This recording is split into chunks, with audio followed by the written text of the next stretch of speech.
Bueno, buenas tardes amigos, me llamo Javier Bajener y vosotros no, así siempre empiezo en Alicante. Bueno, un soldado que hace cosas de soldado, no hay más que eso, todo lo demás es ruido innecesario. Bueno, estoy absolutamente encantado de estar aquí con vosotros compartiendo, hablando de un gesto o un hecho histórico, que bueno, los hechos históricos determinan la historia, determinan a las personas, porque todos somos producto de nuestro momento y de nuestro lugar. Entonces la historia siempre hay que abordarla, a mi juicio, con tres premisas que son importantes, siempre las digo en mis charlas de historia, con tres premisas que son importantes, y el no hacerlo así nos lleva lugar a grandes equívocos y sobre todo a grandes manipulaciones, a grandes engaños, a grandes estafas. En primer lugar, la historia, el hecho histórico tiene que ser trascendido, hay que separarse del hecho histórico. Si nosotros no nos separamos del hecho histórico, es fácil, no, es seguro que vamos a tomar parte en un bando, pero eso no es historia. Estamos leyendo lo que nos gusta leer y lo que no nos gusta pues lo leemos o no lo leemos o lo leemos de forma distinta, y eso yo soy incapaz de hacerlo, pero hay que hacerlo, hay que separarse del hecho histórico y coger distancia con el hecho histórico. En segundo lugar, porque si no emocionalmente nos implicamos, españoles e ingleses, ¿de qué parte vamos a estar? Pero es un error, es un error. Mis favoritos son los capitanes de navío. ¿Hay algún capitán de navío aquí? ¿Algún marino? No, son mis favoritos, que me vienen aquí cuando Blas de Lezo y cuando empezamos aquí a capa y espada, bueno. En segundo lugar, amigos, hay que tener cuidado con el lenguaje evoluciona, el lenguaje cambia, es mutante y además tiene sus propias reglas, y hay que conocer que ni nosotros las dominamos, ni siempre es igual, y eso hay que saber. Por eso siempre hay que afrontar los hechos históricos con un poco de humildad, porque esto nos queda un poco grande. Las palabras cambian sus significados. Aunque existiera la palabra España en el siglo XVI, por ejemplo, no tiene nada que ver que la España con el siglo XVIII, y no tiene nada que ver con la España del siglo XXI. Y la palabra existía. Democracia, esclavitud, tolerancia, hay muchas. Entonces hay que tener cuidado que cuando uno lee fuentes o documentos de hace mucho tiempo, hay que irse a ese tiempo para ver lo que quiere decir. Mañana a las 8, un ejemplo tonto, siempre lo pongo, mañana a las 8 todo el mundo aquí. ¿Todo el mundo? No, hombre, no, quiero decir todos los que estamos aquí, pero es que tú has dicho todo el mundo. Usted se refiere, Javier, ¿tú te refieres a los 7.000 millones de habitantes del planeta? Porque eso es todo el mundo, es un ejemplo tonto, pero para que veamos que tenemos que relativizar. Y tercero, que es lo más importante a mi juicio, es que todo hecho histórico tiene que ser obligatoriamente contextualizado. Si no, estamos condenados. No entenderemos nada y manipularemos todo y seremos muy fácilmente manipulables. La contextualización de los hechos históricos se llama estudiar historia. ¿De acuerdo? Que nosotros sepamos perfectamente cómo fue la batalla o la Revolución Francesa no sirve de nada si nos quedamos en Francia. Hay que subir el helicóptero imaginario. Es como si yo tuviera un helicóptero imaginario. Siempre digo lo mismo. El mejor ejemplo para entender esto es la Inquisición. La Inquisición. En todas las ciudades de España, cuidado que España es la principal o una de las principales productoras y consumidoras de leyenda negra. Y cuidado que entre la leyenda negra y la leyenda dorada hay una delgada línea roja que no hay que pasar. ¿De acuerdo? Porque para combatir a la leyenda negra divinizamos, y era gente de la época. Don Blas de Lezo, lo vamos a ver ahora, era un hombre un marino, un soldado de su tiempo, y el virrey Eslava, y Vernon, y todos estos, lo vamos a ver ahora. La Inquisición, todos los museos de España tienen un museo de la Inquisición, y además el que tenga más pinchos y más máquinas, y te ponen ahí una copia de una litografía holandesa, inglesa, alemana, hombre, claro, Ahí, claro, ahí se ve cómo el duque de Alba se comía a los niños. Es que el duque de Alba era caníbal, era antropófago, aquí lo está en este dibujo dibujado. Quiero decir con todo esto que España consume mucha Inquisición. Te vas ahora mismo a una biblioteca, toneladas de libros de Inquisición. Y si uno quiere leer Inquisición, pues no puede porque necesita 7 vidas para leer de la Inquisición, de las montañas de escritos que hay de Inquisición. Pero si uno contextualiza este hecho, se tiene que coger un helicóptero imaginario e irse, estamos hablando del siglo XV-XVI, e irse al siglo XV y XVI con ese helicóptero imaginario. Y entonces ver que efectivamente sobrevuela España y hay tribunales de la Inquisición, tribunales que quedan por escrito. A lo mejor a alguien se le ocurrirá algún día leer los procesos que están escritos. Bueno, y yo digo, bueno, bien, estupendo, coge ese helicóptero y elévate verticalmente, imaginariamente.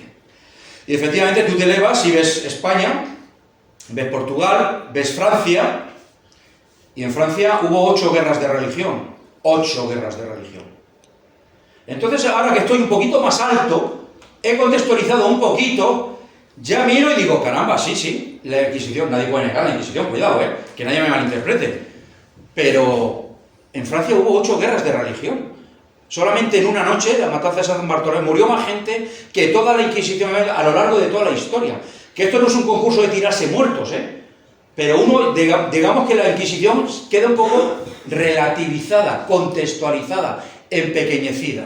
Y yo digo, pero sigue subiendo con tu helicóptero imaginario, sigue subiendo, ya veo toda Europa, y veo el norte de Europa protestante, veo la Suecia protestante, veo la guerra de los 30 años, poblaciones enteras exterminadas por motivos religiosos, la Inquisición religiosa, guerras de religión en Francia, motivos de religión en el Imperio, la guerra de los 30 años, en Europa. Qué cosa más curiosa, Calvino, Zwinglio, Lutero, Inglaterra. En Inglaterra no se podía ser católico ni protestante. En Inglaterra se tenía que ser anglicano. Los padres puritanos salieron a escape de Inglaterra. Y entonces, desde esta altitud, ya digo, caramba, con este contexto, con esta visión, claro que existió la Inquisición, pero estaba englobada en un momento, en una cultura global, que era que la tolerancia religiosa no se había inventado, no existía. No existía, y entonces no se podía ser tolerante. Claro, oiga, es que eso es una... Oiga, váyase usted al siglo XVI y lea del siglo XVI, o del siglo XV, ¿de acuerdo? Y entonces, con esta contextualización, ya dice uno, caramba, la Inquisición sí, pero si me apuras, fue un capítulo menor, que no hay que borrar nada, insisto, pero hay que ponerlo en valor, Sin embargo, ¿quién sabe aquí de guerras de religión francesa? Yo no. Iros a la Casa del Libro, a donde sea, y buscar cuántos libros hay de la Inquisición, veréis 2, 3, 4. Pero de la guerra de religión francesa, el otro día encontré uno, lo pillé. O de la guerra de los 30 años, veréis otro, pero no veréis mucho más que eso. ¿De acuerdo? Esto es un poco lo que quiero decir con el hecho contextual. Porque si no, amigos, ocurre lo que estamos cansados de ver en la televisión, incluso en profesionales de la historia, que es que abren el saco de la historia y empiezan a manosear, a quitar lo que no les gusta y a sacar el dato aislado, descontextualizado de la Inquisición o de la Guerra Civil o de lo que sea, que yo no justifico ni condeno, yo no soy juez y mucho menos jurado, ¿de acuerdo? Y entonces pues te sacan, eso pasa mucho con la Guerra Civil, el dato y te lo tapan en la cara, un dato, pero para hablar de Guerra Civil tenemos que ir a los años 20, 30, etcétera, etcétera, etcétera. ¿Vale? Cuando hablamos aquí, amigos, de España, esta historia no pertenece a España, esta historia pertenece al mundo. ¿Cómo hablar de Roma? Roma no era Roma itálica. Roma conquista el mundo con la cultura, se sale de sí misma. España aquí es algo parecido. Decía García Lorca, creo que era, el español que no conoce América no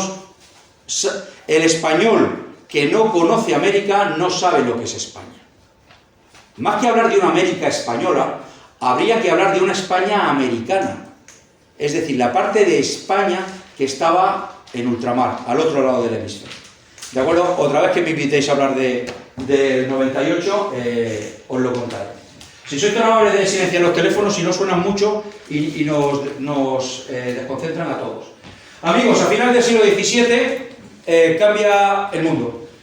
El último rey Habsburgo muere sin descendencia, Carlos II. Sabéis que los reyes Habsburgo son reyes capicúas. Empiezan con un Carlos, primero y quinto de Alemania, acaban con otro Carlos, segundo, y en medio hay tres Felipes. Segundo, tercero y cuarto. ¿Vale? Muere el rey Felipe, el rey Carlos, perdón, sin descendencia.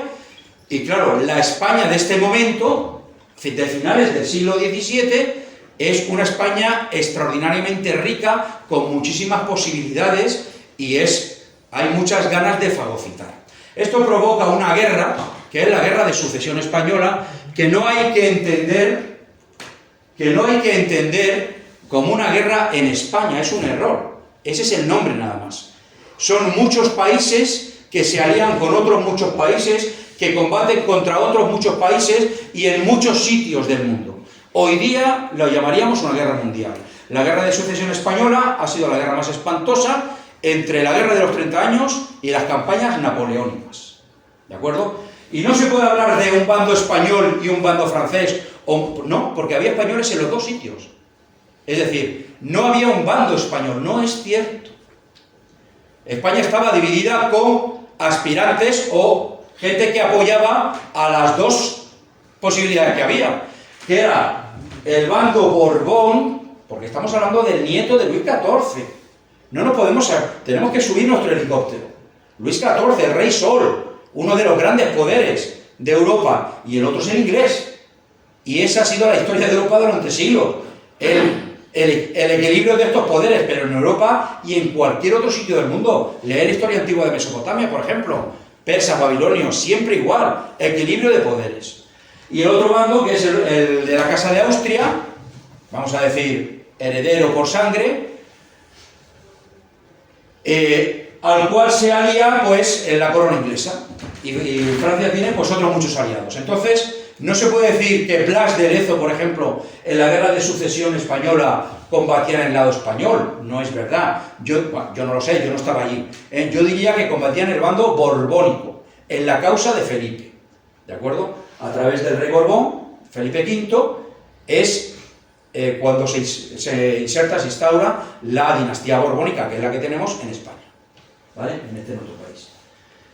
La Guerra de Sucesión Española, fijaros qué curioso, el único escenario donde gana militarmente la causa borbónica es en la península.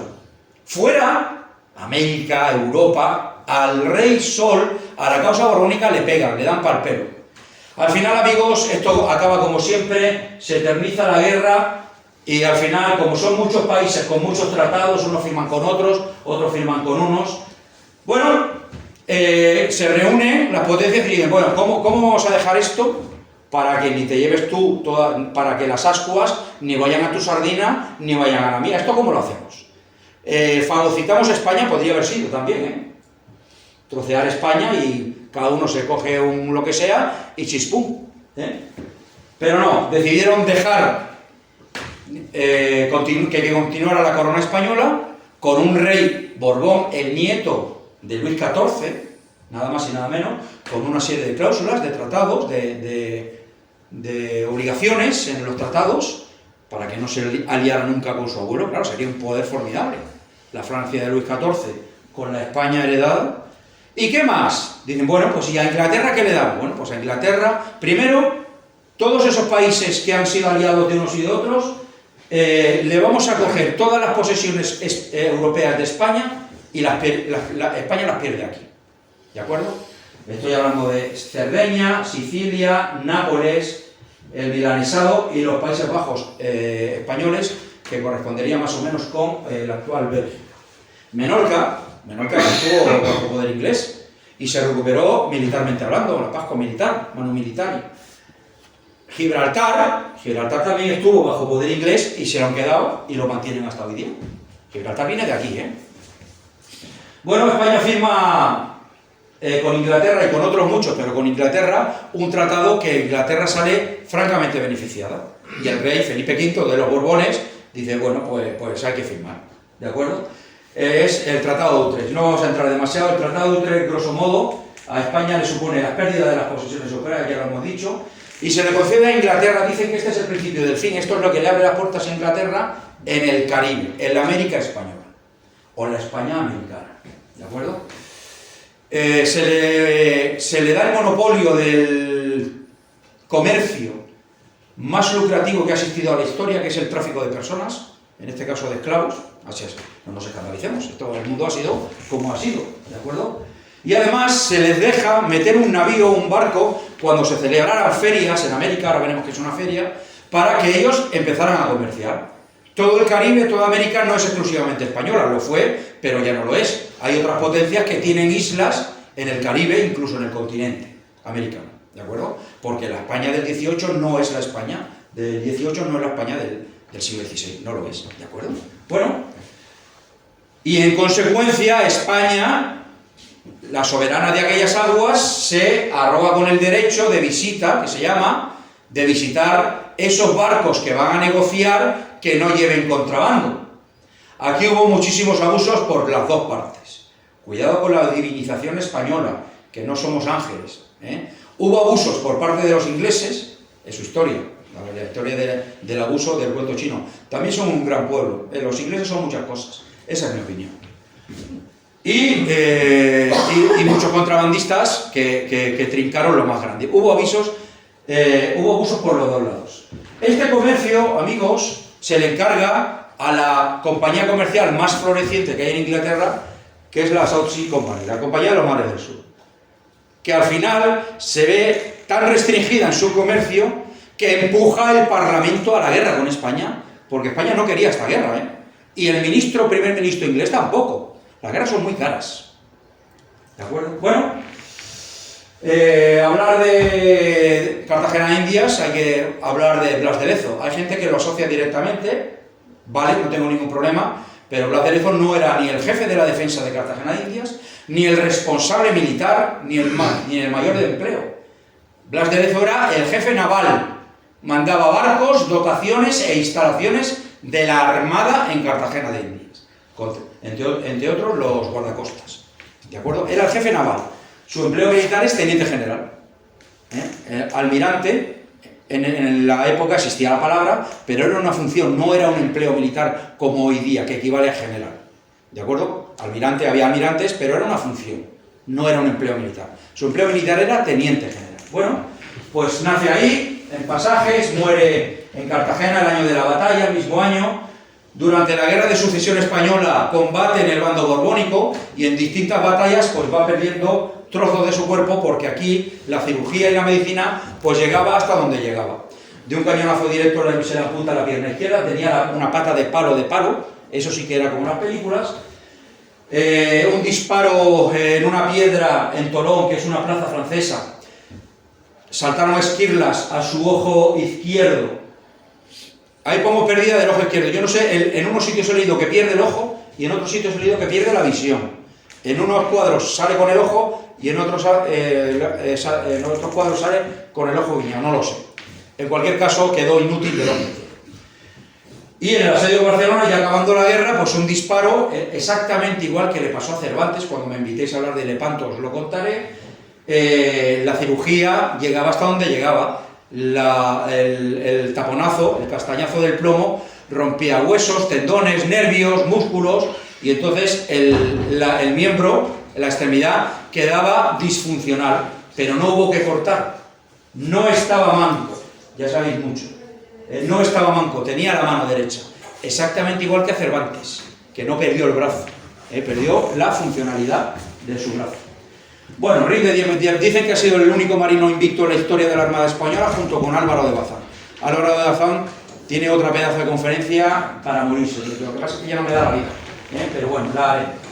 Cuidado con estas cosas, amigos. La captura del Stanhope. Hay gente que dice que este barco nunca existió, dos puentes de 70 cañones, y estos son cuadros que son muy chulos, ojo, y que hay que admirarlos, cuidado, vaya eso por delante, pero esto tiene una intencionalidad, ¿de acuerdo? Porque aquí vemos, efectivamente, siempre pasa igual, esto es arte, yo no sé nada de arte, pero en la mitad del cuadro luminosa están las velas henchidas, se ven bien los fogonazos, y el lado oscuro está el navío inglés huyendo, oscuro, con las velas plegadas, bueno, una fragata que tiene una sola batería contra un de 70 cañones que eran 2 puentes, no lo sé. Pero viendo este cuadro, uno dice, pues caramba, aquí hay cosas que habría que analizar. Primero, esas son las armas del rey de España. Yo dudo que Blas de Lezo en 1710 llevara las armas del rey de España. Seguramente serviría a la causa borbónica. Es posible que fuera pabellón francés, digo yo, no lo sé. Lo que sí sé seguro, lo sabemos todos, es que esa bandera es anacrónica. Esa bandera no existía. La Union Jack fue creada mucho después. Esa bandera aquí en 1710 no existía. La evolución de la bandera inglesa ha sido esa. Esto es curiosidad.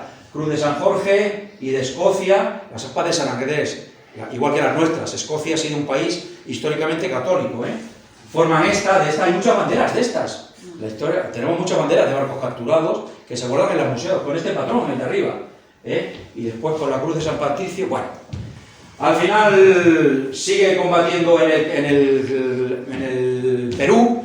Allí conoce a su mujer, a Josefa Pacheco. Hay conflictos en política exterior en Génova, tiene que ir a amenazar con la fuerza, ya que va. Hace operaciones también en el norte de África, en Oram, con unas flotas muy grandes. Se le concede su estandarte, que es este. Bueno, ese estandarte podría ser perfectamente, amigos, un estandarte actual. Ahí veis los cuarteles actuales, con los borbones actuales. Solamente hay un cambio, que es esta primer collar con esta cruz, con una paloma, es la Orden del Espíritu Santo de origen francés, bando borbónico, y la de abajo es el Toisón de Oro, ¿de acuerdo? El Toisón de Oro, sabéis que es una orden de caballería que proviene de Borgoña. Actualmente es algo honorífico, el maestre de campo, el jefe de la orden es el rey, y hasta donde yo sé, el último caballero del Toisón de Oro a título póstumo fue Adolfo Suárez. Muchas veces cuando veis a la reina o a las princesas tal, veréis que llevan el Toisón de Oro a lo mejor en la solapa o en el ojal de la solapa de los trajes, o incluso colgando del cuello el Toisón de Oro, ¿vale? Bueno, por esa razón, pues esa es una representación de Blas de Lezo. Fijaros que no le sacan nunca el lado malo. Siempre está un poco ladeado, el ojo malo para allá, el brazo malo no sale. Esta es más de lo mismo. Ahí tiene el ojo entreabierto, mirando para allá, el brazo malo no le sale, más de lo mismo. ¿De acuerdo? Y esto, bueno, este no es Blas de Lezo, pero podría haber sido Blas de Lezo, y si lo hubiera hecho yo habría sido así. Es una chorrada. ¿De acuerdo? Amigos, España sabe que va a la guerra en estos años. Leer de España de esta época es alucinante la falta de todo. De previsión, de penuria, de medios, de mentalidad, de inteligencia, el dejar a todo el mundo sin recursos. Es decir, esto ha sido un milagro de la Macarena. Eso fue la batalla de Cartagena de India, porque ahí tenemos primeros espadas, e intervinieron otros factores como ahora vamos a ver. Se le manda a Cartagena de Indias, el Caribe es muy grande, y se le manda a Cartagena de Indias. No se le manda a La Habana, no se le manda a Puerto Rico, no se le manda a México, se le manda a Cartagena de Indias, ¿de acuerdo? Ahora veremos por qué. Y el virrey Eslava, el virrey del virreinato de Nueva Granada, perdón que me atasco, recién creado, pues es también un soldado, Blas de Lezo naval, Eslava, don Sebastián de Tierra, que ha hecho toda la guerra de sucesión, en el bando, más o menos son anacrónicos en el tiempo, son contemporáneos, en el tiempo. Combaten un montón de batallas muy famosas de tierra. Jefe del Regimiento Asturias, en el Regimiento Asturias en Madrid lo tienen ahí fotos y placas de él, y se le concede el virreinato de Nueva Granada, pero llegó 3 años después que don Blas. Es decir, don Blas quedó como la máxima autoridad militar en Cartagena de Indias durante 3 años, que pasaron muchas cosas en esos 3 años. Y eso explica, entre otras cosas, o ayuda a entender el choque de trenes que hubo entre el virrey y don Blas. Exactamente igual que en el bando inglés, que hubo choque de trenes, exactamente igual, entre el comandante naval, que era Vernon, y el jefe de las fuerzas terrestres, que era Thomas Wentworth. ¿De acuerdo? El general Wentworth. Exactamente igual, Lo mismo. Bueno, vamos a ver. Amigos, ¿por qué Cartagena de Indias es tan importante si la América española o la España americana es tan grande? España para traer riquezas, esa frase se me queda corta. Para traer riquezas no, ¿cómo diría yo? Para acabar con el comercio internacional, continental, mundial, en Europa organiza sistemas de flotas, visto sobre todo las depredaciones extranjeras, inglesas, francesas sobre todo también, por las riquezas monstruosas que venían de América, porque todas las riquezas de toda la España ultramarina venían del oeste, venían del Atlántico, ¿de acuerdo? Aunque vinieran del Pacífico, pero venían por el Atlántico. Me explicaré. Una flota iba al norte, a Nueva España, a San Juan de Ulúa, en Veracruz, a México, allí llevaba las manufacturas europeas y ahí venía toda la riqueza de México, la riqueza no, todo el oro, eso ya son cuentos chinos que se caen solos, leyendas negras, todo, siempre igual, todo el oro, las violaciones y el genocidio, siempre igual, ya uno se aburre de ver las mismas chorradas, pero bueno. Coge riquezas del comercio mexicano. Hay alguno que incluso se plantea, ¿dónde estaba la capital del imperio? ¿En Madrid o en México? Tenochtitlán. Que da que pensar, ¿eh? Y traía también todas las riquezas que venían de la antípoda, del otro punto del planeta, de Filipinas, que recogía, Filipinas no tiene nada, ¿qué recogía Filipinas? Todo el comercio asiático, ahí es nada.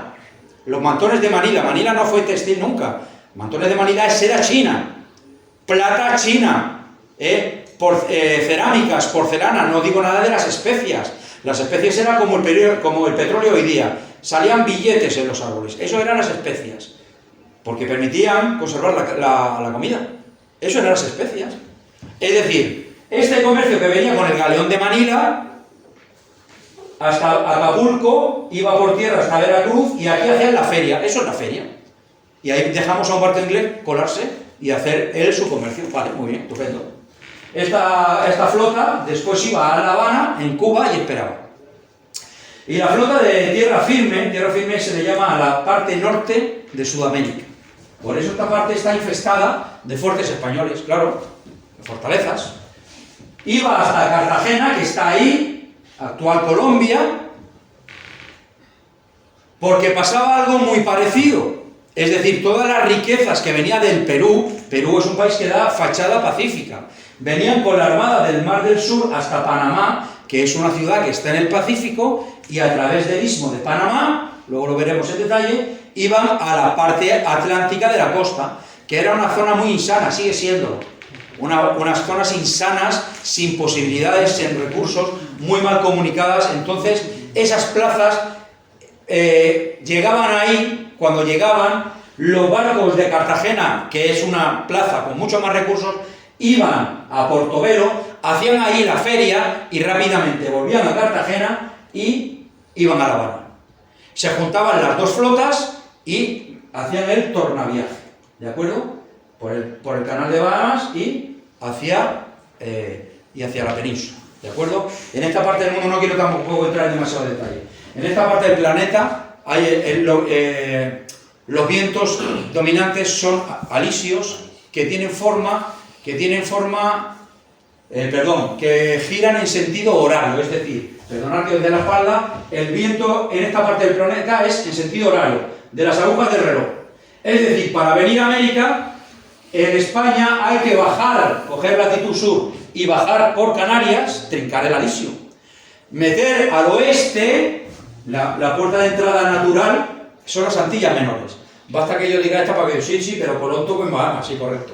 Se ve que metí un timonazo, yo qué sé. Entrar por las Antillas Menores y para volver, los primeros en descubrirlo fueron los portugueses. El mundo, y España también, lo digo, está en deuda con la navegación portuguesa porque fueron los que descubrieron la navegación atlántica, corrientes y vientos, con la volta o la doble volta, porque España se abre a América porque no tiene otro sitio para abrirse. Perdón, al norte está Francia, en Mediterránea está el turco, hacia el sur está África, es decir, está Portugal, solo queda el oeste, solo queda para acá. Y entonces para volver, digo, hay que coger Canal de Bahamas y brincar el Alisio, tocar en Azores. Por eso siempre los ingleses han estado esperando en Azores. Es un punto de paso obligado, claro. Y además los barcos venían cargaditos. Hombre, claro que sí, nos ha fastidiado. Dios sabe, solo Dios sabe lo que se habrá tragado el Canal de Bahamas. Lo que habrá ahí hundido. Eso Florida, temporales, tempestades. Solo digo, Nuestra Señora de la Atocha lo encontraron, además me parece que a 10 metros, muy poca profundidad. Bueno, pues Cartagena de Indias es esto. Cartagena de Indias es el mejor puerto natural del Caribe español, lo cual es mucho decir, más que La Habana, más que San Juan de Puerto Rico, más que Santiago de Cuba, más que San Juan de Ulúa, es el mejor puerto del Caribe español. Es una bahía gigantesca, como veis ahí. Los dibujos son magníficos, son de una exposición que dieron en Madrid, no me canso de verlo, lo he visto 1.000.000 de veces, y es gente que son unos fenómenos de estos que manejan dibujos, los ordenadores o programas para dibujar y hacen absolutas maravillas. Fijaros la textura turquesa de los mares, en fin, de las riberas, es alucinante. Bueno, una bahía gigantesca con una isla grande en la bocana, con lo cual deja dos bocas. La boca grande, más grande, se llama Boca Grande, y la boca más pequeña se llama Boca Chica, ¿de acuerdo? Boca Grande, rápidamente, muchas veces se han atacado Cartagena de Indias y han entrado por Boca Grande, ¿de acuerdo? Pero a mediados del siglo XVII se hunden ahí unos galeones, empiezan a acumular sedimento por las corrientes y empieza a cambiar la corriente dentro de la bahía. Aparte de eso, amigos, después de esta batalla que vamos a ver, después de la batalla, España se da cuenta de la importancia que tiene Cartagena de Indias y es cuando la fortifica hasta arriba, que es lo que conocemos hoy día de Cartagena de Indias. ¿De acuerdo? Entre otras, una escollera en Boca Grande que sigue estando. Los barcos grandes no pueden entrar por Boca Grande. Toda la navegación gorda va por Boca Chica. Toda. Aquí dentro está la Escuela Naval Colombiana. Aquí dentro, no os digo los cruceros que entran aquí. O los petroleros, hay una refinería dentro de la bahía, ¿de acuerdo? Solamente se puede entrar por Boca Chica, por Boca Grande solamente embarcaciones pequeñas. Luego vamos a ver una foto. A medida que va pasando el tiempo y esta circunstancia, ya se ve que la defensa, porque la zona exterior del mar es muy poco profunda, los barcos grandes tocan abajo. Entonces, la única entrada a la bahía es por Boca Chica, la defensa está un poco cantada. A medida que va pasando todo esto, amigos, pues se van construyendo fuertes, uno pequeñito que se llama San Felipe de Barajas, justo a la puerta de la ciudad, muy pequeñito, prácticamente no tiene ninguna importancia militar. Después se controla la bahía interior con estos dos fuertes, con lo cual el fuerte que queda detrás queda una especie de polvorín, un almacén. Pasacaballos es un túnel que conectaba con el río Magdalena, que es por donde entraban suministros. Bueno, esto es una foto. Más que verse, se averigua la escollera submarina. Esto es Boca Grande. Aquí veis un petrolero, un bicharraco, y solamente hay pequeñas embarcaciones deportivas y pesqueras. Más grande no se puede entrar aquí porque tocan abajo. Esto ahora mismo, Boca Grande, la zona de Boca Grande es Miami, es decir, no puedes hacer una misma. Es decir, uno se acerca y empieza a ver desde kilómetros y en las torres, los rascacielos de los hoteles monstruosos que están allí. Digamos que el turismo se concentra en Boca Grande, en Cartagena de Indias. Bueno, pues amigos, la Compañía de los Mares del Sur empieza a apretar al Parlamento. El Parlamento y el rey pues se ven obligados pues, a entrar en guerra. Hay también litigios, roces fronterizos en Norteamérica. Georgia viene de Jorge, igual que Virginia viene de la Reina Virgen. Igual lo era, no lo sé, ¿de acuerdo? Pero eso son las etimologías de las palabras. Georgia y Florida comparten frontera y un poquito más arriba, un poquito más abajo, fue la fuente de roces, lo de Utrecht, que ya lo hemos visto, con lo cual el mar de Indias libre para Inglaterra, para el comercio inglés o guerra, y al final, pues hay guerra, claro que sí. Blas de Lezo ya llevaba 2 años aquí. Porque en España se ve que cómo van evolucionando los acontecimientos. Lo que es sorprendente es que España no reforzara ni mandara nada a Cartagena de Indias sabiendo que era el epicentro del litigio. Pero bueno, bien. El plan británico, amigos, es un movimiento de pinza en la América española, en la España americana. ¿De acuerdo? Por el este, por el Caribe, estrangulando el Caribe, y por el oeste, por el Pacífico. ¿De acuerdo? Por el este viene Vernon, por el oeste viene George Anson. Hay un libro muy bueno de George Anson, hay que leerlo. George Anson, vamos a ver, la Odisea de Anson en doblar el Cabo de Hornos es digna de españoles. Doblar el Cabo de Hornos es una maniobra que del 80% acaba muerto. Es decir, es una maniobra brutal por las tempestades que hay ahí.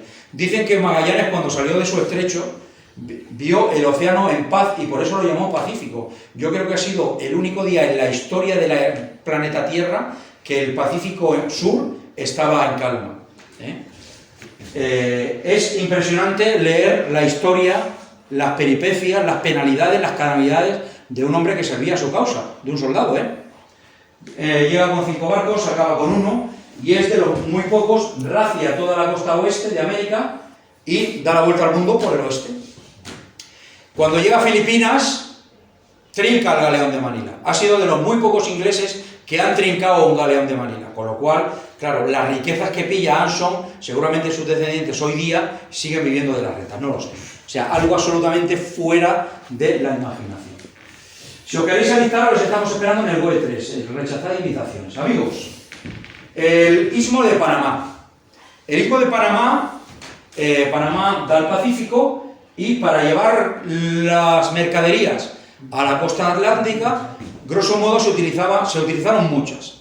Al principio fue la bahía de Nombre de Dios y hubo otras, pero ya se decantaron sobre todo por 2 y sobre todo por una, que fue, si las mercaderías iban por tierra, iban por el camino hasta Portobelo, que es una bahía que está ahí, absolutamente insana, y se iban por tierra hasta Cruces, se navegaba el río Chagres, con lanchones se podría navegar, ¿de acuerdo? Gran parte del canal de Panamá, que sabéis que no es un canal, son zonas que se inundan, gran parte del canal de Panamá discurre por la cuenca, por el cauce del río Chagres, ¿de acuerdo? Bueno, esto es una foto de la desembocadura del río Chagres con un fuerte español, con el fuerte de San Lorenzo. Amigos, Vernon, que ya está en el Caribe, ataca a Chagres, lo conquista, con este fuerte nada más, lo conquista, y ataca a Portobelo, que había más fuertes, pero flojedades en la defensa y demás, pocas fuerzas, también toma Portobelo. Pero Portobelo y Chagres no tienen ningún valor, ni económico ni militar, si no se está realizando allí la feria. Tanto es así como los conquistó y después los soltó, No querían ni Portobelo ni Chagres. Pero bueno, es el momento de la creación del nacionalismo inglés y ellos acuñan una serie de medallas, decimos monedas, pero se llaman medallas en numismática, conmemorando la toma de Chagres, claro que sí, y de Portobelo. Quien tomó Portobelo solamente con 6 barcos, es verdad, lo tomó con solo 6 barcos, una fortaleza considerada inexpugnable. Dicen que el himno inglés fue creado después de este momento histórico, yo no lo sé. He oído que el himno inglés, el God Save the Queen, y también he oído el Rule Britannia. Rule Britannia, ta ta ta ta. En fin, no lo sé, perdonadme la melodía. Vernon no quiere ni Portobelo ni Chagres, le da igual. Él viene a Cartagena. El meollo está en Cartagena.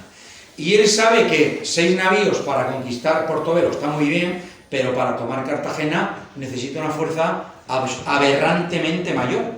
Y el Estado inglés, británico, se lo da, ¿de acuerdo? Una fuerza que ahora veremos. Estos dos primeros yo diría que son reconocimientos más que combates, y el tercero es la batalla que vamos a ver ahora. Bueno, amigos, no vamos a entrar en datos, los datos siempre son farragosos, además depende de qué libro lo hayamos leído. Quedaros con esto que os voy a decir yo: 36 navíos de línea. 36 navíos de línea. El navío de línea, en este momento histórico, es el barco, es la máquina más compleja que el ingenio humano ha podido dar. Hoy día sería un F-18 o una nave espacial, yo qué sé, ¿de acuerdo? Un navío de línea. De los cuales 8 son de 3 puentes, que son el top. No hay nada por encima de un navío de 3 puentes, nada. El Trinidad no cuenta. Trinidad, porque además no era tan bueno. Era una fortaleza artillada. Otro día que me invitéis hablaremos de Santísima Trinidad. ¿De acuerdo? Pero no cuenta. ¿Qué tuvo 4 puentes? Nada, fue un unicum. Eso se llama en la historia un unicum. Uno no cuenta. Las grandes moles eran los de 3 puentes. Y traen 8, de 50, bueno, esos son los cañones, y aparte 12 fragatas, 2 bombardas, es decir, 50 barcos de guerra. 50 barcos de guerra. Nelson en Trafalgar tenía 27. Aquí Vernon trae 50 barcos de guerra solamente. Y aparte, toda la fuerza de invasión. En total, 186 barcos. Se sale de cualquier imaginación. La empresa de Inglaterra, ¿sabéis cuántos barcos fueron españoles? ¿Cuántos barcos alguien se...? Es una cosa chula. Otro día que me invitéis, hablaré también de la mal llamada Armada Invencible, que tiene que ser también contextualizada. 130. La mayor armada que ha surcado, 130. Que no hay que frivolizar, 186. Gran armada, 186. Bueno, ¿España qué tiene? Pues España tiene 6 navíos de línea, es una fuerza naval poderosa, cuidado, Pero claro, ¿comparado con qué? Tiene 6 barcos en Cartagena, con sus marineros y con sus cañones, pues eso es lo que tiene. Son grandes baterías artilleras flotantes, ¿de acuerdo? También traen los ingleses fuerzas de tierra, porque la batalla se tiene que dar en tierra. Traen un montón de miles de regulares, gente de las colonias norteamericanas, carne de cañón, macheteros Jamaica, un montón de cañones. Lawrence Washington viene con Vernon. Lawrence Washington, quedaros con el apellido, era el hermanastro de George Washington, héroe de la independencia americana y primer presidente de Estados Unidos. Cuando Lawrence Washington estuvo más años con Vernon, quedó tan prendado de su jefe, de Vernon, a mí me parece muy bien esto, que él cuando vuelve a Virginia, cuando vuelve a sus propiedades, a su casa, le da el nombre del almirante Vernon a sus propiedades. Y por eso hoy día ir a ver la casa de George Washington, que la hereda George, es ir a ver Mount Vernon. Este es Vernon, nuestro Vernon. ¿De acuerdo? Ahí los americanos son muy frikis, se evitan enseguida. Mount Vernon, este es nuestro Vernon. Bueno, ¿qué tiene España de tierra? Pues claro, España tenía un gigantesco imperio y no tenía fuerzas para dotar a todas las plazas con grandes defensas. No vamos a entrar en detalle, luego vamos a ver los totales, que son estos. Grosso modo, amigos, 23.000 hombres contra 3.000, 24.000 contra 3.000, 8 a 1, y 4.000 contra 1.000, 4 a 1 en artillería. Bueno, es decir, una fuerza monstruosamente mayor. El plan de ataque de Vernon es bloquear Boca Chica, que no entre ni salga nada, que no puedan entrar ni salir nada, desembarcar en la boquilla, al norte de la bahía, ir por tierra hasta Pasacaballos, cortar el suministro y atacar Cartagena por el único sitio donde se puede atacar, que es por el este, por tierra. ¿De acuerdo? Getsemaní es un barrio de Cartagena, hoy está unido a la ciudad. ¿De acuerdo? Todo es uno. Excepto esta bahía, que es la bahía de las Ánimas, todo esto está unido a Cartagena. ¿De acuerdo? Bueno. Finalmente, amigos, el desembarco es rechazado en la boquilla, no puede ni siquiera asentar baterías, ya no te digo, avanzar por aquí, por manglares, riachuelos, selva, trasladar artillería y demás, es muy difícil. Con lo cual ya, dice, aquí la batalla hay que darla en Boca Chica. Hay que entrar a Cartagena por Boca Chica, que es donde España tiene la defensa tocha, la defensa gorda. Amigos, esto es una cadena. Todas las bocanas, todas las bahías cuyas bocanas son algo estrechas, es un método de defensa muy utilizado. Cartagena, Santander, Ferrol, Cartagena de Indias, en Cuba, todas, es decir, se cerraba por la noche con una cadena sobre troncos, de tal manera que los barcos grandes no podían entrar ni salir, porque estaba bloqueada la bocana, ¿de acuerdo? La defensa se monta de esta manera. Aparte, en Boca Chica hay una fortaleza grande, a 4 bastiones, el fuerte de San Luis, que no es este es en la actualidad, ¿de acuerdo? Es un fuerte que era interior. Este se construyó después, fuerte de San Luis, este se llama San Fernando. Vamos a suponer que es San Luis, da igual, ¿de acuerdo? Y la batería de San José, que existía también, y sí es esta. En aquella época no existía esta L. ¿De acuerdo? Bueno, y además, como los barcos tienen tantísima artillería, Blas de Lezo, de los 6 barcos que tiene, 4 los manda a Boca Chica para reforzar la defensa. De tal manera que se hacen fuertes aquí y se les niega el paso en Boca Chica. ¿De acuerdo? La batalla dura se va a dar en Boca Chica. Y aparte hay 3 baterías, estas 2 siguen los cimientos, se ven perfectamente. Esta no sé por qué no llegué, pero estas 2 se ven perfectamente. Bueno, el día 20 de marzo empieza el bombardeo a las baterías no son grandes fortalezas, no aguantan demasiado. Ese mismo día las fortalezas se repliegan sobre San Luis, con lo cual le queda el paso expedito a los ingleses para el desembarco, y desembarcan, ¿de acuerdo? Ahí. Desembarcan porque tienen que bajar muchos cañones, porque para rendir una fortaleza hay que hacer una brecha. Ha habido grandes catástrofes en la historia por asaltar fortalezas sin haber una brecha, como vamos a ver luego. Y entonces hay que bajar cañones, muchos cañones, cañones gordos. Porque en estos momentos de la historia, la artillería se generaliza en el siglo XVI. Toda la artillería del siglo XVI, y del siglo XVII, y del siglo XVIII, y de gran parte del siglo XIX, se basa en los efectos cinéticos del proyectil. Depende del castañazo que pegue en el muro, no hay más. No hay explosivo, el explosivo todavía no ha sido inventado, No hay ninguna suerte de espoleta, no hay nada de eso. Había morteros de pelotas que llamaban rellenas con pólvora, pero cuidado que la pólvora no es explosivo, Estamos hablando de cosas distintas. Además, la pólvora, estos morteros eran contra las personas, no eran contra el material, y mucho menos contra fortificaciones. Había morteros, cuidado, pero no eran para romper, hacer brechas. Las brechas es concentrar el fuego en un sitio de la muralla y venga. Por eso hay tantos restos de batalla después. Bueno, finalmente hacen una batería de sitio, de asedio, y el 5 de abril, 2 semanas y pico después, los ingleses toman San Luis, amigos. Toman San Luis. Milagrosamente la guarnición de San Luis se puede escapar. Los 4 barcos están machacados de estas 2 semanas de combate, están machacados, no tienen ningún valor militar.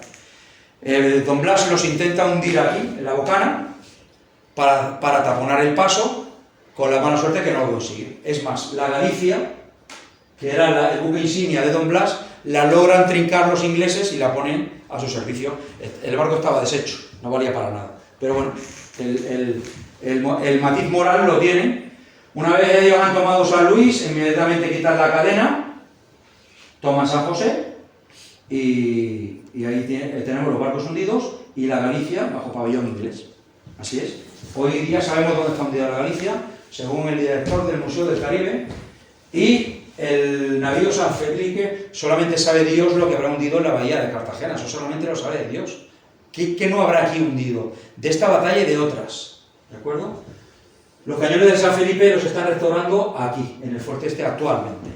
Bueno, amigos, pues la batalla está ganada, ya está. La llave de Cartagena es Boca Chica, pues Boca Chica, esto es una panorámica desde el norte. Los ingleses toman Boca Chica, que está allí, son dueños de la bahía interior, toman pasacaballos. De los 2 barcos que le queda a España, el virrey da orden de hundirlos para taponar la bahía interior, tampoco lo consigue, y abandonar el castillo de Cruz Grande, que inmediatamente lo toman los ingleses. El castillo el fuerte de Manzanillo, ahora lo vamos a ver, era un fuerte sin valor, prácticamente. Aquí había 25 hombres con sus cañones. Un cañón de la época era manejado como mínimo por 6 personas, cuando no por 8. 25 hombres quedaba para 3 cañones, 4 cañones, 5 cañones, alucinando un poco. 5 cañones, no había más que eso. Eran neogranadinos, ¿de acuerdo? Bueno, tanto es así que los ingleses desembarcan de la isla de Manzanillo y la fortaleza de Manzanillo no puede hacer nada. Y en la isla de Manga. Y se acercan a Cartagena, pues por el único camino que hay, que es pasando por el fuerte de San Felipe, que aquí ya no tiene ningún valor militar. Todo el valor militar está en Boca Chica. Aquí ya esto es algo residual.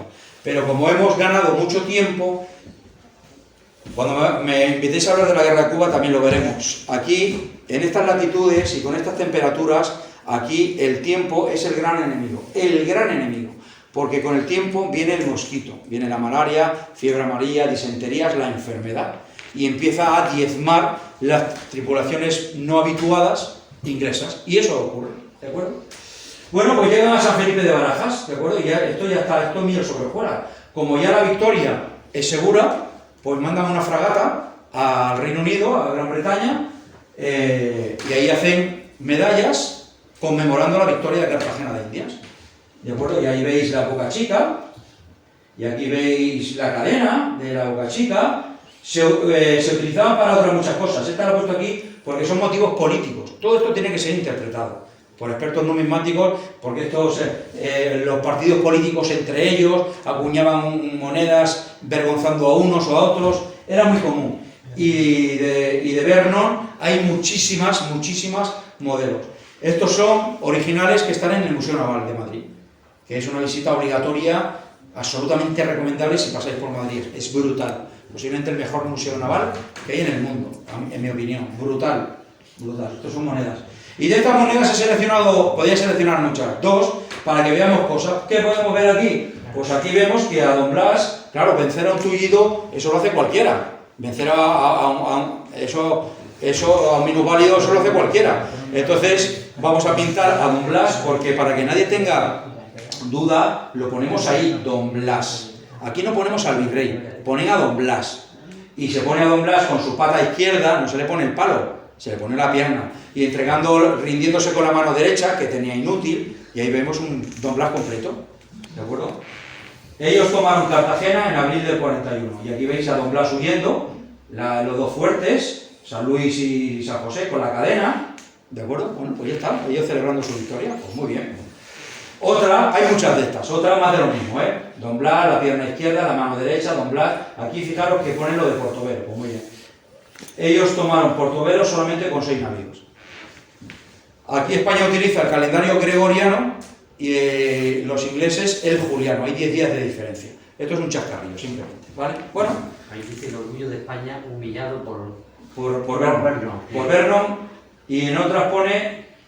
y Sir Challoner Hugel, que es el otro colega que era otro jefe inglés. Hay muchos modelos, efectivamente. Y aquí lo mismo. El orgullo de España, me parece, Hamlet Bay abatido por Vernon. Claro, es normal. Nosotros también hacemos actos y conmemoramos con moneda. Pues bueno, pues muy bien, estupendo, magnífico. ¿De acuerdo? Bueno, el 20 de abril, amigos, pues esta es la panorámica correcta de Cartagena desde el este, de la dirección de ataque. ¿De acuerdo? Vamos, este es el camino que lleva a la ciudad con un puente militarmente fortificado, y este es el barrio de Getsemaní fortificado y la ciudad de Cartagena fortificada también. Bueno, pero esto ya es pan comido, porque esto lo podemos rendir por hambre o por sed o por fuego o por lo que sea. Y primero vamos a quitarnos este mosquito que tenemos aquí, porque si hemos rendido San Luis de Boca Chica, San Felipe de Barajas es un fuerte sin ningún valor militar, porque es que este era un triángulo de Bonete, porque estaba encima de la colina de San Lázaro, reforzado con un Ornabeca al norte. ¿De acuerdo? Que nadie piense en el San Felipe de Blas de Lezo con el San Felipe actual. No tiene nada que ver. Hay que contextualizar, tenemos que colocar bien el helicóptero, amigos. ¿De acuerdo? Bueno, Don Blas, en la época que estaba él solo y no estaba el virrey, le metió un gran impulso junto con el gobernador, porque el responsable de la defensa militar de la plaza del Rey Nuestro Señor en ultramar es el gobernador de la plaza, que por el hecho de serlo es el coronel jefe del regimiento que guarnece la plaza. Y Cartagena tenía un coronel, claro que sí. Lo que pasa es que, claro, teniendo a Don Blas, que sabes que es este perro viejo, le habría dicho: mi general, ¿cómo hacemos esto? Échame un capote porque aquí yo voy pecedito y tú tienes muchos tiros pegados y venga, y entre los dos, y así fue, ¿de acuerdo? Y entre otras cosas hicieron trincheras alrededor del fuerte de San Felipe de Barajas, por si San Luis caía. Bueno, pues en la previsión de Don Blas, pues eso fue lo que hizo. Cabo Fosos, etcétera, etcétera. Bueno, pues viene el esfuerzo inglés, no vamos a entrar en números, España se defiende con 900 hombres, con 1000, me da igual. El coronel Carlos de Snox es el coronel que también mandaba la fortaleza de San Luis, que sobrevivió y ha venido aquí a mandar San Felipe, porque Don Blas y el virrey están en la ciudad, no están en San Felipe. Bueno, de España defiende con 900 hombres. Fijaros, si esto cuando vayáis allí lo veáis, dice, madre mía, aquí había 300 hombres, ¿cómo? Si es que ni caben, ahí no había pisos, ni no, nada, un triángulo en la cima de la cota. Y los ingleses, para conquistar, atacan con 3.200 y una reserva de 800, ¿de acuerdo? Claro, pues con toda la fuerza que tiene. Aquí no han hecho una brecha, En San Luis sí, Tuvieron 2 semanas zumbando. Aquí, no. Bueno, Thomas Wentworth discute con Vernon que sí, que no, que caiga un chaparrón. Vernon es un hombre naval, es un marino, y dice que aquí, como yo soy el que manda, ataca, quita a San Felipe de en medio, que aquí las órdenes las doy yo, y además el componente naval tiene que ser aquí el que prevalezca. Bueno, pues muy bien, pues a la orden, no tenemos una brecha abierta, ya me dirá usted cómo lanzamos el asalto, con escalas, sí, pero eso va a costar mucho, pues claro, pues muy bien, pues con escalas. Amigos, rápidamente, ¿cómo fue la batalla del 20 de abril, cuando se salva Cartagena? El esfuerzo principal viene del este, que es el lado principal de los ataques enemigos, es el lado más empinado, donde está el Ornabeque, mirando la artillería del Ornabeque, aquí viene el Washington, aquí las escalas no llegan arriba. Hay muchos libros que dicen, Blas de Lezo hizo fosos en la muralla, al pie de la muralla, para que las escalas no llegaran. Amigos, vamos a ver, ¿es que don Blas sabía cuánto medían las escalas inglesas? Si seguramente no lo sabían ni los ingleses, que fueron construidas allí mismo. Yo no lo sé, ¿eh? Otra cosa es que gracias a que don Blas hizo fosos, las escalas inglesas pues se quedaron cortas. Pero para que no llegaran, es un poco arriesgado ese tipo de comentarios. Simultáneamente se ataca por el oeste. Por el oeste viene el coronel Grant muere en el intento, como otros muchos. En el oeste son frenados, el esfuerzo bascula al norte. Ya empieza a haber aquí una cantidad espantosa de bajas. Estamos hablando de abril, calores, mosquitos, sol, una mañana bonita, y empiezan a haber muchísimas bajas. En el norte también son rechazados. Aquí las escalas no llegan, el esfuerzo bascula al sur. Ya atacan por todos lados, y la gente defiende en las trincheras. En las trincheras había marineros, y los marineros los manda, aunque estén en tierra, los manda el comandante naval. ¿De acuerdo? Ya hay 1500 bajas inglesas, esto la mitad de esto es absolutamente impensable. En una fuerza atacante esto ya no se puede asumir. Es una cantidad de bajas inasumible. Tienen que lanzar la reserva, los ingleses atacan con todo lo que tienen. Hay un alto, se recogen las bajas. Bueno, finalmente, amigos, el empuje inglés llega a las murallas de San Felipe. Rebasan las trincheras y llegan a las murallas de San Felipe. ¿Y aquí qué se produce, amigos? Pues así, aquí se produce un cúmulo de circunstancias que yo creo que todas son inseparables. ¿El valor español? Claro que sí. Nadie lo niega, no se puede negar, es innegable, pero yo creo que hubo muchas más cosas. El valor español, la sensación de hastío, el odio a muerte del invasor, el morir matando, el que esto se acabe ya, el que esto lo van a pagar caro, el que cada uno defiende aquí su casa y su mujer y su parienta que la tiene en la ciudad. Todo eso, yo me imagino que se mezcló en las cabezas de los defensores y al final surge el milagro impensable por todo el mundo, que es que San Felipe, con los asaltantes ya en las murallas, abre las puertas y lanza una carga a la bayoneta, a pie. Salen aquí 200 cromañones, con los fusiles con bayonetas y hacer ahí brocheta de inglés. Claro, los ingleses se quedan petrificados, no se lo esperan, esto qué coño es, Johnny, no lo sé, Jack. Entonces ya empiezan a recular, claro, porque eso es algo absolutamente inesperado. Y estos salen aquí con odio a muerte al invasor y todas esas cosas que he dicho. Se empiezan a recular, ¿esto qué es? ¿Esto qué es? ¿Esto qué es? Lo ven desde la ciudad y don Blas y sus secuaces lanzan otra carga a la bayoneta. Entonces ya aquí el ataque inglés queda desinflado, acaba la disciplina, ya la retirada se convierte en una huida. Abandonan material, heridos, artillería, piezas, escalas, todo se queda atrás, y esto consiste en un sálvese quien pueda y maricón que lo último iba a decir, ¿vale? En un sálvese quien pueda. Todo el mundo se larga de aquí, ¿de acuerdo?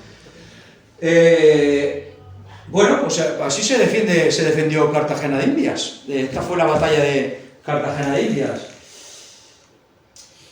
A los pocos días, a los 4 días, Vernon, ante este fracaso, una desproporción de fuerzas monstruosa y fracasas en las mismas puertas de la ciudad, bueno, venga, vamos a pensarlo bien, vamos a quitarnos el granito de Manzanillo que hemos dejado ahí detrás.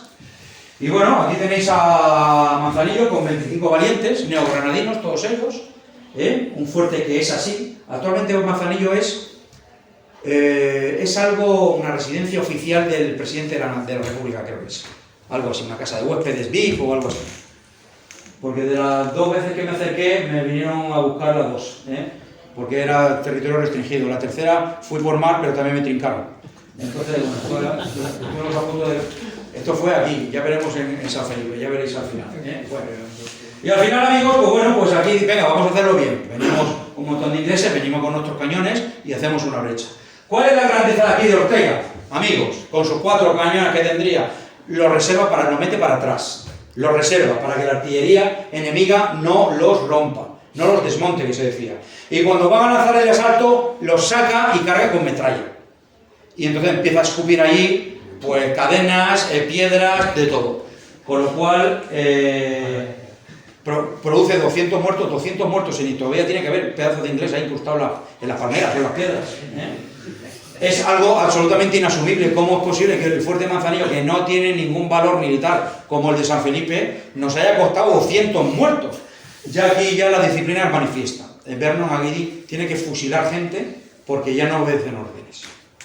Era un método, la pena de muerte de los ejércitos no hace tanto tiempo que existía y que empezaba incluso en nuestro país. ¿De acuerdo? Bueno, amigos, pues ya está casi todo dicho. Vernon se queda como dueño y señor de lo que ha conquistado, nada más, no tiene acceso a nada más. Pasa el tiempo, sigue las enfermedades, ya no tiene fuerza para lanzar otro ataque, con lo cual pues hay que largarse aquí. Bueno, pues se va destrozando el castillo, el fuerte de Castillo Grande o de Cruz Grande, todavía queda un bastión y también vuela. Vamos a ver, las voladuras de la época eran con pólvora, hay que pensarlo, ¿eh? No dejó piedra sobre piedra, no, es una manera de hablar. Mañana todo el mundo aquí, no, son maneras de hablar. Destruye, pero sí destruye, evidentemente, el fuerte de San Luis en previsión de un posterior ataque. ¿De acuerdo? Bueno, ya queda poco, amigos. ¿Cuáles fueron las pérdidas inglesas? Bueno, pues los ingleses pierden todos esos barcos, 19 navíos, de los cuales 6 son de los top, de los full equip, de los de 3 puentes, fragatas, transporte. Muchos barcos tienen que ser abandonados porque ellos ya no tienen gente para poderlos tripular ni marinar. Hay muchísimas deserciones, también las hubo en el bando español. Esto está tomado de fuentes inglesas, 8 o 10.000 hombres, de 23.000, casi la mitad de todo lo que trajo Vernon. Es mucho. Las deserciones hay que entenderlas, hay que contextualizarlas. Cuando también hay heridos que prefieren pasarse al bando español, no hay que entender que ellos prefieren a nuestro país, no. Hay que entender que ellos saben cómo son las condiciones higiénicas de sus barcos y dicen, no, ahí yo no voy, con lo cual viva siempre España. Entonces me meto en un hospital español o me meto en el Congo belga si me quedara cerca, pero en un barco inglés no, porque la garantía de muerte está casi asegurada. De acuerdo, condiciones absolutamente insanas. ¿De acuerdo? Bueno, amigos, ¿qué pierde España? Bueno, esto tampoco vamos a entrar en la guerra de las cifras. 200 muertos son pocos, yo creo que son pocos, pero da igual, me da igual, 500, me da igual. 200 muertos todos los barcos y Don Blas. Don Blas no muere en la batalla, morirá después, ahora lo vamos a ver. Amigos, ¿qué fue del almirante Edward Vernon? Se queda en Jamaica. Ante este fracaso cualquiera vuelve, claro, a Inglaterra. Bueno, pues se queda caribeando por ahí, se acerca a Santiago de Cuba, con intención de tomarlo, desembarca donde desembarcarán 150 años después sus primos anglosajones, en la bahía de Guantánamo, pero no llegó a Santiago ni de lejos, hay que atravesar la Manigua, no llegó ni de lejos. Cuando me invitéis a hablar de 98, ya en la tercera o cuarta invitación, ¿cuántas vamos ya? Hablaremos de todo eso. No ataca a Santiago de Cuba, es que ni llega. Se vuelve a acercar por Portobelo, pero ya está siendo reforzado por el virrey, tampoco ataca. Se vuelve a acercar por Cartagena, pero ya está el virrey reforzando, tampoco lo ataca. Pero bueno, en cualquier caso es recibido con todos los honores. Estamos en el momento de exaltación del nacionalismo inglés, es lógico, no hay que escandalizarse. Bueno, muere en ese año, en el 57, y no está enterrado en Westminster. Westminster, en la abadía de Westminster, perdón que me atasco, es una visita obligada, está muy bien. Los ingleses son un gran pueblo, esa es la verdad. Son otras muchas más cosas, pero un gran pueblo también son. Y la bahía de Westminster, ahí tienen sus prohombres, y ahí está Darwin, y ahí está Newton, y ahí tiene un memorial Vernon. Hay muchos generales, está llena de lápidas de insignes ingleses. A mí me parece muy bien, me parece fabuloso, magnífico. y tiene un memorial, no está enterrado ahí, tiene un memorial. Bueno, ¿qué fue del virrey Eslava? Bueno, pues el virrey Eslava con la defensa de Cartagena, el virrey Eslava, amigos, en España, el rey Felipe, le da permisos especiales para dos cosas. Primero, para asumir la defensa militar de la plaza, que no le correspondía a él ni a Blas de Lezo, le correspondía al gobernador, ya lo hemos dicho. Y para residir en Cartagena de Indias, porque el sitio del virrey es en la capital del virreinato. Y la capital del virreinato está en Santa Fe de Bogotá, no está en Cartagena de Indias. Es más, el virrey Eslava nunca llegó a pisar Bogotá, siempre se quedó en Cartagena. De acuerdo con esta, sin embargo, no ha pasado a la fama. Hay una plaquita allí en Cartagena, en la costa oeste, en la fachada oeste, cerquita, aquí vivió el Sebastián de Eslava. Claro, hay que saber dónde va para echarle la foto a la puerta, pero nada más. Blas de Lezo allí es Dios, Avenida Blas de Lezo, monumentos a Blas de Lezo, etcétera, etcétera. Bueno, el cojito, como lo llaman allí. Bueno, fue ascendido a capitán general, un empleo más. A lo mejor habría sido mejor ascenderlo antes, ¿no? De tal manera que Blas de Lezo ya, por mera jerarquía militar, queda subordinado, porque hubo choque de trenes, aunque don Blas tenía semiclaro, pero habría que ver ese semiclaro hasta dónde llega. Don Blas incluso lo llevó a cesar en el mando, ¿eh? Lo que pasa es que lo tuvo que reponer, rehabilitar, porque era el jefe de la fuerza naval, ¿eh? Pero sí, el choque de trenes fue espantoso. Bueno, él hace un informe negativo sobre don Blas, que envía al rey.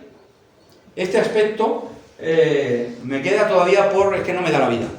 Me quedan unos cuantos libros por profundizar en este aspecto concreto, porque yo ya no sé si el virrey es un mentiroso y miente en ese informe, lo tengo que leer, insisto, y entonces merece estar en el estercolero donde está, histórico en el olvido, por mentiroso y por tramposo. O simplemente él fue un gran militar cuyas opiniones muchas veces eran distintas a la de don Blas, y fue un choque de trenes, pero no se puede achacar cobardía a Sebastián. No es verdad. No era un entreguista, no era un pactista, no era un tibio. No es verdad. No es verdad. Leer de Cartagena de Indias, no es cierto. Porque en España o en el mundo, en la raza humana, parece que para ensalzar una figura histórica hay que denostar los que no estaban de acuerdo con esa figura histórica, y somos todos personas. Y don Blas también lo era, y el virrey también lo era. ¿De acuerdo? ¿Que se equivocó? Pues como don Blas, supongo que muchas veces, pues claro, como yo, como todos vosotros, pues claro. Bueno, llegó a ser ministro de la guerra. ¿Qué fue de don Blas, amigos? Don Blas, debido a fijaros, un hombre que había dejado pedazos de su cuerpo por todo el planeta combatiendo por su causa, ante el informe del virrey, pues entra en una depresión fuerte, queda ninguneado, olvidado. Ese bajón anímico tan fuerte, unido a la peste. Yo pongo peste ahí, no sé si fue de peste, creo que sí. Hay gente que dice que fue de heridas, de un cañonazo, tengo mis dudas tantos meses después. Vamos a ver, los 10.000, 8 o 10.000 cadáveres ingleses que quedaron en la bahía quedaron insepultos. No fueron sepultados. Tanta carne, en estas latitudes, con tanto calor, con tanto mosquito, la epidemia está garantizada. Las epidemias están garantizadas. Entonces yo creo que Blas de Lezo, con estas cosas, muere allí de tristeza y de peste. Bueno, y menos mal que murió en septiembre, porque al mes siguiente viene un correo de España para detenerlo, llevarlo para España, para hacerle allí juicio de responsabilidades, en función del informe del virrey. Ya había muerto, con lo cual pues no se pudo hacer eso. Ahora veremos de dónde está enterrado Blas de Lezo, porque la realidad es que todavía me falta leer 2 libros importantes, pero hoy por hoy no se sabe dónde está enterrado. Yo conozco mucha gente de muchas asociaciones, y hay unos que dicen que tal, otros dicen que cual, son cosas interesadas. Aquí en la casa de los jesuitas, vamos a ver, el actual Museo del Caribe era el antiguo hogar de los jesuitas. En un nicho, en una pared, haciendo no sé qué obra, aparecen huesos, y antropólogos forenses los analizan, los miran, los miden o lo que sea, y dicen sí, esto corresponde a alguien de estas épocas y del norte de España, porque ellos tendrán sus patrones o lo que sea. ¿Ese era Blas de Lezo? Yo qué sé. Habría que mirar los ADN, si hay descendencia de don Blas en la actualidad. Hay que dejarlo en manos de la ciencia, no lo sé, no lo sé. Lo que sí sé es que dicen que dijo, no lo sabemos, yo lo he leído en un libro, pero en ese libro dice que se lo dijo a su mujer, que estaba en su lecho de muerte. Mujer, siempre nos gustan estas frases lapidarias, ¿verdad? Dile a mis hijos que morí luchando por España y ardiendo de la fiebre, todavía pensaba que estaba con los cañones y decía, ¡fuego, fuego, fuego, fuego! Bueno, bien, hoy día sabemos que me atasco. Hoy día sabemos que Josefa Pacheco no visitó Cartagena de Indias. Entonces, ¿dónde está la verdad? ¿Quién sabe? La verdad, pues hará libre, decía no sé quién. Bueno, dicen que dijo que me entierren ahí en la capilla de la Veracruz, al lado del convento de San Francisco. El convento de San Francisco existe, que es este. En la actualidad sigue estando igual, ¿eh? Ahora la iglesia es un teatro, pero fijaros en la fachada, qué característica. Y en la ermita de la Veracruz, que entonces era esta de aquí. Existieron las dos cosas, hace 100 años. Y esto es en la actualidad. Actualmente la iglesia es un teatro, se llama Teatro Colón, fijaros que mantiene perfectamente la fachada, ¿eh? Y la otra fachada, incluyendo la capilla, es otro teatro más grande que se llama Teatro Cartagena. Bueno, yo me asomé por esa reja que veis ahí y se veía el cielo, es decir, estaba todo totalmente deshecho, solo se mantenían las paredes. Y lo pregunté, ¿y esto qué pasa aquí? Y por lo visto aquí en esta parte de la bahía, de la isla o de lo que sea, sube y baja mucho la capa freática, las aguas subterráneas, con lo cual permanentemente hay que estar haciendo obras, excavaciones, etcétera, etcétera, etcétera. Si Blas de Lezo estuvo enterrado aquí, ¿dónde estarán ahora sus huesos? ¿Quién sabe? Bueno, esto es el fuerte de San Felipe en la actualidad, que nadie se confunda, ¿de acuerdo? En la actualidad es una fortaleza formidable, con un montón de baterías, con cisternas. Esta es la estatua que hemos visto al principio. Qué curioso, esa estatua se la regala España a Colombia en los años 50, se la regala Franco, la de la mano. En España no tenemos ni idea de Blas de Lezo, pero se la regalamos antes a los colombianos que tener nosotros nada que se le parezca. De acuerdo, lo que había en la época era el fuerte de arriba, la fortaleza de arriba triangular y el Ornabeque que está al norte. Bueno, tampoco me he pretendido dibujarlo así, para que nos hagamos una idea. Dicen, esto lo dicen los colombianos, claro. Dicen ellos que es el monumento más visitado de Sudamérica después del Perú. Después del Machu Picchu, perdón. Después del Machu Picchu, yo no lo sé, tengo mis dudas, es muy visitado, pero aquí en España y en el mundo hay fortalezas como un poco iguales que estas. Esta yo creo que podría ser, no sé si la mejor, porque ahí está el fuerte de la Cabaña de Santiago de Cuba, en el canal de entrada, pero de las mejores fortalezas de España en el Caribe, con seguridad total, bueno, allí oír a los guías colombianos, lo digo con todo cariño y con todo respeto, porque no deja de ser gente que se está buscando las habichuelas, pero bueno, cuentan ahí un poco en cuentos chinos, y en Cuba ya ni os digo, la revolución, pero bueno, hay que escucharlo y hay que mirarlo con cariño porque hay gente que está trabajando y se está buscando la vida. En Boca Chica, no me acuerdo cómo se llamaba, un autoguía, autoproclamado, que vivía por ahí, un pescador, de venir españoles, que os voy a explicar yo cómo fue este fuerte. Y empezó a inventarse cosas, bueno, pues lo mismo, no sé qué Aldo, ¿cómo se llamaba? Bueno, son cosas que pasan en América, muy curiosas. Amigos, esto es iniciativa particular de un grupo de los ingenieros superiores industriales de la Comunidad Valenciana, particulares, que tienen esta sensibilidad y en el 2009 pues ponen esta placa. ¿Dónde está puesta esta placa? Yo no lo sé, esto lo vi en internet, como cuando vaya a dar esta charla en junio en Valencia, a ver si viene uno de estos y le preguntaré. Porque al ver césped alrededor, yo pensaba que estaba aquí, en algún sitio, al lado de Don Blas, yo qué sé. Le pregunté a los de la taquilla, a los colombianos, señor, aquí no hay ninguna placa. Usted no sabe lo que dice, mi amor. Usted no. Bueno, entonces pues me pasó un poco con Manzanillo. La primera vez que me escapé me trincaron, nada más salir, ahí no te puedes salir del itinerario. La segunda vez me vino la doña y la tercera vez que me trincaron me mandaron un negro como esa pantalla. Entonces dije ya, una cárcel colombiana tampoco, ¿eh? Y entonces, bueno, no sé, no tengo pajolera idea dónde está la placa, amigos. Y los colombianos tampoco saben dónde está la placa. Habrá que preguntarle a los valencianos. Batalla de Trafalgar, todo el mundo sabe de la batalla de Trafalgar. ¿Por qué pongo aquí la batalla de Trafalgar? ¿Qué tiene que ver la batalla de Trafalgar con todo esto? Todo el mundo sabe de la Santísima Trinidad, todo el mundo sabe quién mandaba la flota inglesa, todo el mundo sabe la frase para la leyenda. Nelson perdió un brazo, este sí que lo perdió en Tenerife. Perdió un brazo, este era manco. Pero era también un gran militar, No, era un tío muy innovador y que le salieron muy bien siempre las cosas. Las cosas son como son. Y la batalla de Trafalgar entre ellas. ¿A quién se le ocurre entrar en una fuerza desplegada en 2 hileras? Que te están dando todas las bandas de babor, a tu lado.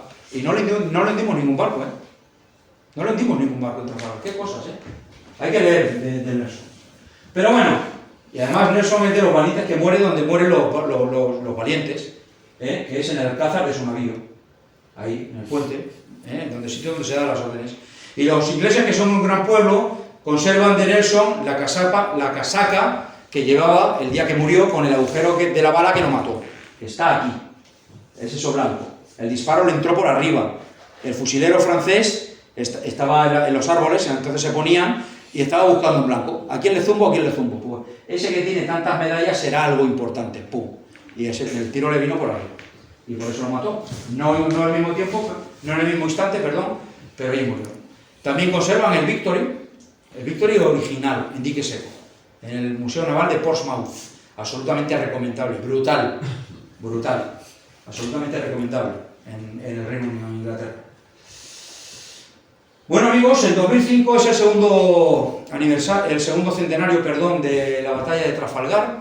Los ingleses invitan al resto del mundo pues a la parada. Bueno, y van un montón de países, de un montón de barcos, e invitan de una manera especial a las otras fuerzas que fueron protagonistas de la batalla, que fueron los franceses y los españoles, ¿de acuerdo? Era una flota combinada.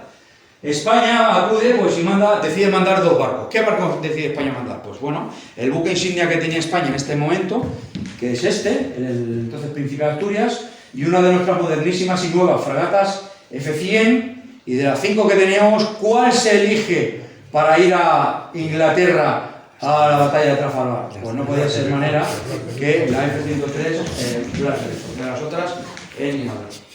Bueno, amigos, los andaluces, ya queda muy poquito.